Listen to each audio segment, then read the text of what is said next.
Hello everybody, my name is RagingRaptor and I welcome you to a new World of Tanks 9.21 test server preview.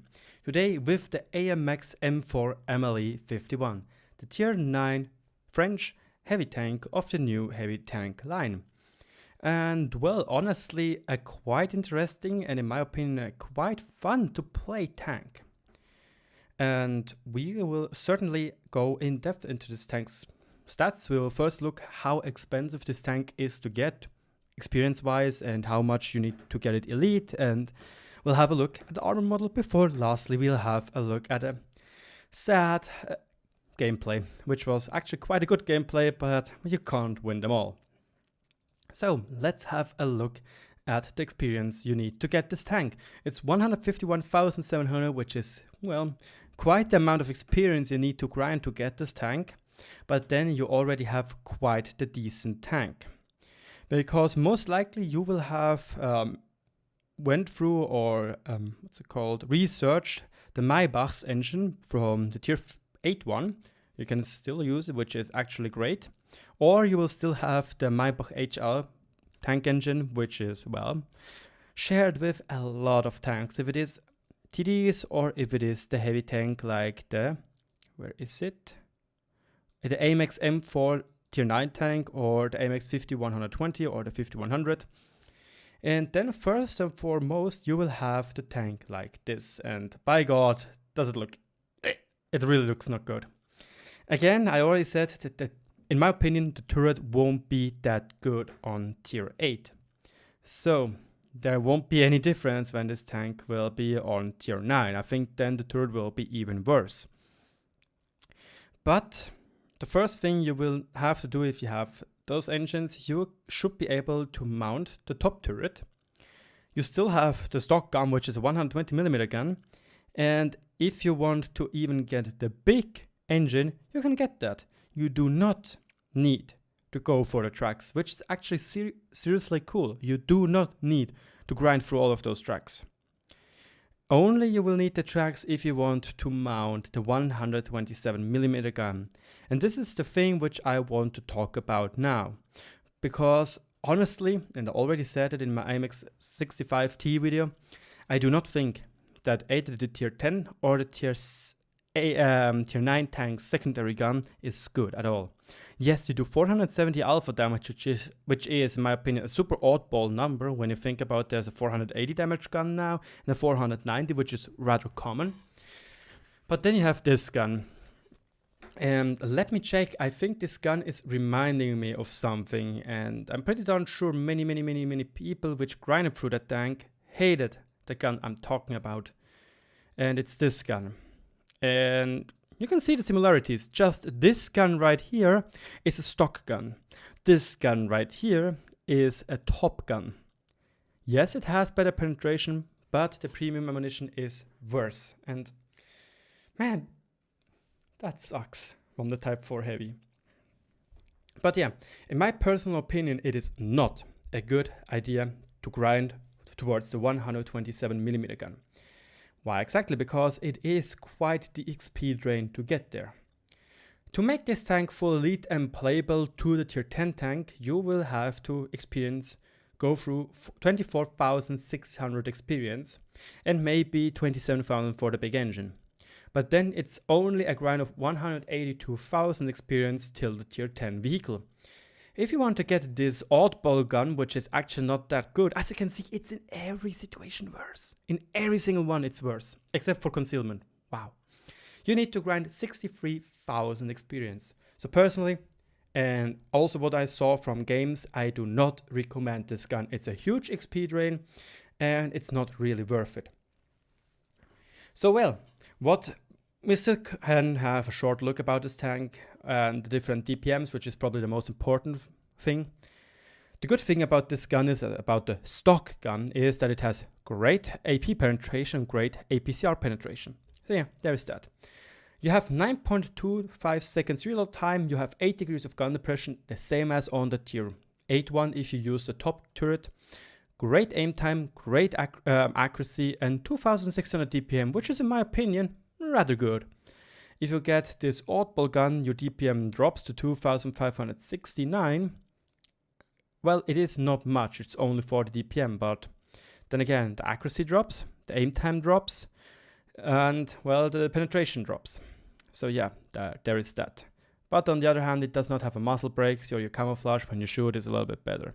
As you can see, 0.1. Anyway, the most important thing about this tank, it's armor. And to that, I have two different armor models up, because in the first few minutes I thought that this tank, well, has roughly the same, has even worse armor than the Liberty one. But I was wrong. Yes, the Liberty do has better armor, because it is 190mm to up to 200. But, and here comes the big but. The tank has it on a more effective angle. Yes, it is only 180mm, but it has a much better angle from the side, as you can see roughly here. It's much steeper, where here it is much, well, here it's much shallower, and here is much deeper. Since this armor will be less, what should I say, good, or just not good.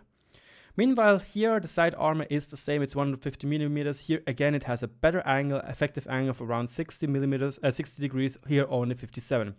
Plus it has a fixed strip of 246mm and another lower plate which is actually really strong.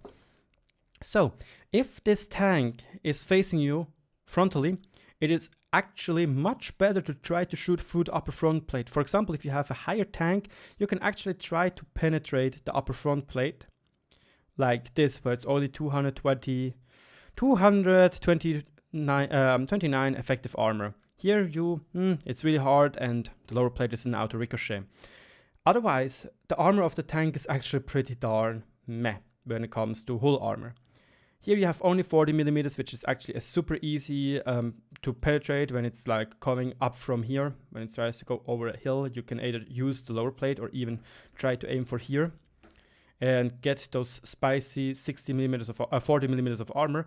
The side are atrociously bad, 60mm and 60mm, meaning that an T49 will have no problem penetrating you in the side. And the butt is only 40mm thick, which is, oh man, that's also not that good. Doesn't feel great at all. But, another but. We can have a look at the stock turret, but we already looked at that in our AMX 56 tank gun video. I don't know why it's now. God damn it, what is wrong with you? There we go. As you can see, with the stock turret, you will have quite your problems as a tier 9 heavy tank, as it is not strong at all. And many tanks will be able to simply punch through your turret. So, my advice is for this tank to simply get enough free experience so you can skip this atrociously bad turret. It is quite, well, it is some experience you need to grind through. 24,600, but then again, I think 24,600 is bearable. We can actually have a look if we, oh, excuse me, I misclicked there, convert it. 26,500 did we said, right? In a normal XP event, it is 1,000 gold, which is, I think, around 5 euros. Not entirely sure. I think it's 5 euros. So it's totally worth it to invest those 5 euros, because I think the stock grind with this tank's turret will be atrociously bad. But with the, well, rather big and bulky top turret, there are quite some improvements. Not only the fuel range goes up again, the fuel range stays the same, but you get a lot more armor, and you get a better traverse speed, and I think the traverse speed of those turrets are amazingly good. It's really fun to try to snapshot with those tanks, because they also have great soft stats on the gun. But this is the turret. The biggest weak spot of those turrets, and the biggest weak spot in general, are those two cupolas, which are 175 and 168mm thick, and well, those won't change when you get a tier 10 tank. There will still be those big cupolas. But when you try to go hull down, because you're also quite a large vehicle, let's see. I need to probably go a little bit up. If you are hull down and, yeah, this was a little bit too much, and hide your lower plate, you will have quite the darn fortress in your hands. Because 300mm of effective armor around here in a zero angle, which is great. You have around, well, 201, which is not logical, because the tank will be aiming downwards. around the gun mantle, up to 600 or even more. You have the upper front plate, which is 280 to 300 millimeters thick. Just here are weak spots, and obviously the lower plate. But the cupolas are hidden. And when you look directly at the gun mantlet, you can see that there are only small spaces, which are only 280, 270 millimeters thick. So overall, frontally, this tank is a beast, and I think this tank actually will most likely feel something like the Panzerkampfwagen 7 on tier 10 or the VK, because side scraping with this tank is not a good idea because you have really bad side armor, 60 millimeters. It can even be overmatched by some tanks, as far as I remember. Yes, it can be overmatched by the 183 or the stage 2. It can be overmatched, and you will totally destroy this tank's this armor flap here. It's not as good as the one on the ST1 or the IS4, but it's really bad. And I have to say, if you played the Liberty for quite an extent and you got used to playing this tank, you will have no problem at all to win or to go to that tank. And overall, I think the tank actually looks really cool. It really looks futuristic, and 5 years wait time to get this tank's turret. Anyway, to the speed. 1100 horsepower with the top engine, 15 HP to ton ratio, which are great values, 40 kilometers per hour top speed, which is quite good reachable. And with the top turret and your desired skills, you will get 460 meters of fuel range. Something which I personally think is a great value. Why? Vents, tank gun rammer, and then you could probably take enhanced gun lane drive. I don't really think so. The aim time is actually pretty good with the 120mm gun. Or you could take the vertical stabilizer, but I don't really think it is necessary or even actually any good. But yeah, I guess one more thing which I wanted to point... There was one more thing I wanted to point out. Dang, now I forgot it. Well, probably afterwards. Let's jump into the gameplay. So, here we are, on highway in a stand-up battle on a tier 10 game with, well, a TVP in our team, 2 stage 2s in our team against 2 batches, and, well, quite a different approach of different vehicles. Some AMX M4 51 and a lot of other tanks in my opinion. As you can see, this is the stock gun, or the 120mm gun, the gun I personally think is better. And here we are. The speed with the top engine is remarkable. The power to weight ratio is, I think it is worse than on the 56T. I'm not entirely sure, but the what's it called? The terrain resistance are much better. And here you can see you reach on flat surfaces 39 to 40 kilometers per hour top speed, which again I think is great. We'll try to go a little bit more aggressive into the city, try to use our armor or our armor's potential to its fullest. And we will see how we can fight against different people. Nevertheless, I personally think the tank looks gorgeous. I really look forward to play this tank to the live server. I think the tier 9 tank will be really fun to play compared to the tier 8 one. And yeah, we will see. I'm trying here right now to not really expose too much of my lower plate. That's why I'm driving so funnily. We spot some enemies, there we go, we bounce our first shot of the enemy AMX M4, which shoots gold AP on the 127mm gun. But yeah, what did we just saw? The 127mm gun is simply not making the cut. 258mm of AP penetration, premium AP, is simply making him bounce, plus the accuracy of the gun is not as good. We were able to shoot into his flanks, which he showed us generously, so we were able to penetrate him. Now we are just seeing maybe we can make another shot. Sadly, we get baited into the lower plate and we bounce that shot. Now we are trying to fight our worth against the Love. He's showing us his lower plate, easy shot for us. And I make a little mistake here. I am exposing too much of my cupolas. And this is a little bit annoying. In such not hilly map design or not hilly maps in general. And my god, did I got lucky there. I detracked him for 500 and he started to burn. As you can see, we have a hard time hiding our cupolas, which are the obvious weak spots. But personally, I do not dislike that. It is good that that tanks have obvious weak spots, which you should be able to penetrate without APCR. Love, I'm talking to you.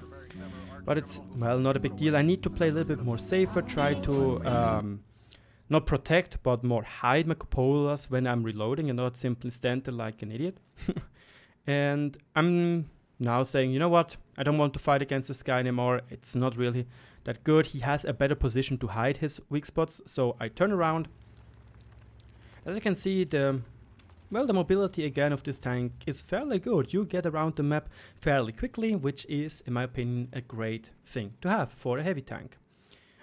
And now we decide to help our Emil 1, our Taurus, and so on to clear up other parts of the map. So far we did 1695 damage, we blocked 1200, which is both two really darn good values. And now I see, hey, there's an Emil 1, maybe we can do some stuff against him, or maybe even do something against the Leopard 1.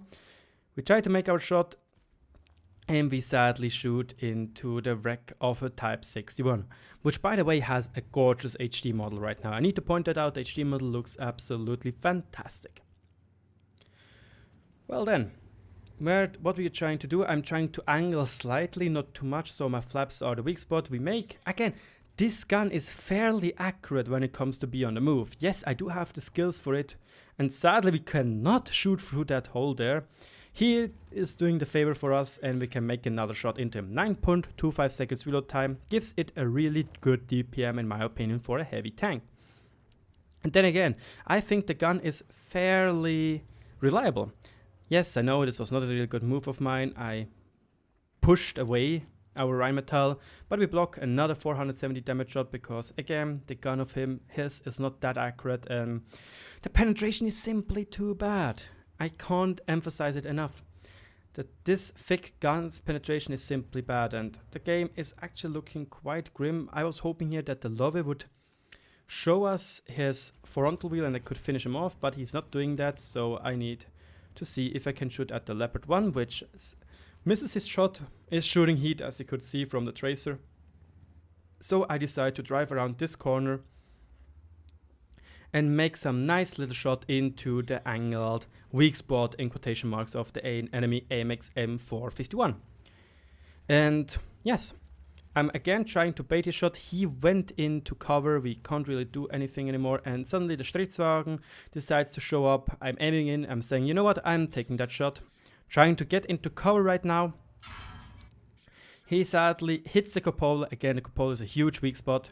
Penetrates it and we lose our commander, but we could still kind of win the game. It gets closer and closer. Here I was hoping I might one-shot the Leopard 1. We sadly don't do that.